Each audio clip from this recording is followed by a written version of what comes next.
First thing to prepare that's going in the pan first is your chilli and your 2 shallots. So just slicing that up and finely dicing that.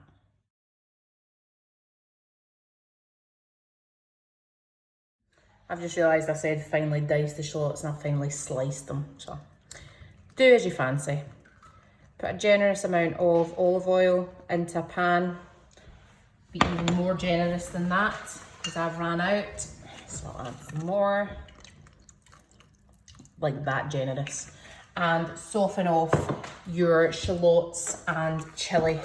And then we're going to get on to chopping the garlic.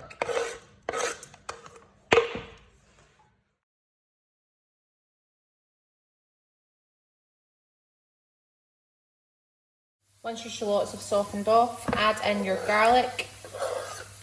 And then we're going to chop in half your packet of smoked bacon in as well.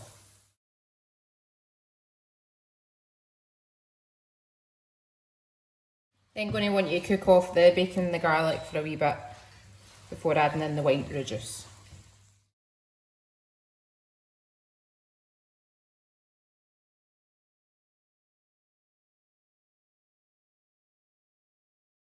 Then I want you to add your white wine that you've measured out and reduce the liquid by half.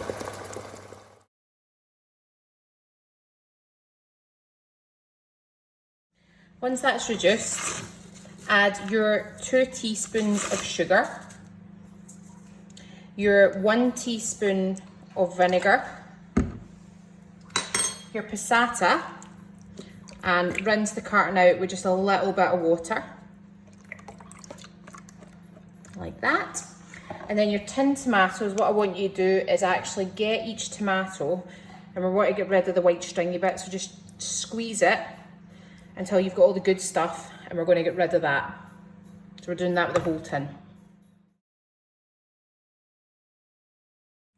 And then last but not least for now, a big handful, as big as you want it to be, parsley, roughly chopped. We're going to turn up the heat, probably onto a medium heat, and all I'm going to do is reduce this sauce. We're going to want it to get to a point we can see the oil around the top. So what I'll do is put the lid on it, let it reduce, and I'll give you updates to the appropriate times as we go. So just checking and stirring throughout. So turn it up, medium heat, lid on, and let it do its thing. It just a wee update. This has been about half an hour. Still not there because it's still not. The only way I describe it is like separated. You should see like oil, an oil line. So it's because the amount of liquid we're using here. It does mean that you can make this pasta for 4 people. And I've got it to where I want it. You can kind of see the oil there. And that's after about 40 minutes. So it does take a wee bit longer than my other sauces, but that's because I've used double the amount of tomato liquid. All right, so we're just going to toss the pasta through after adding the parmesan. And the reason I don't season at the very end is because I salted my pasta water. So I want to taste it and see what it tastes like with the pasta through it. So just toss pasta, taste, and if you want to season, add some more salt if necessary. Then serve. Add in some parsley if you want. I've got plenty in there, so I'll probably add a little bit more parmesan because you can never have enough cheese.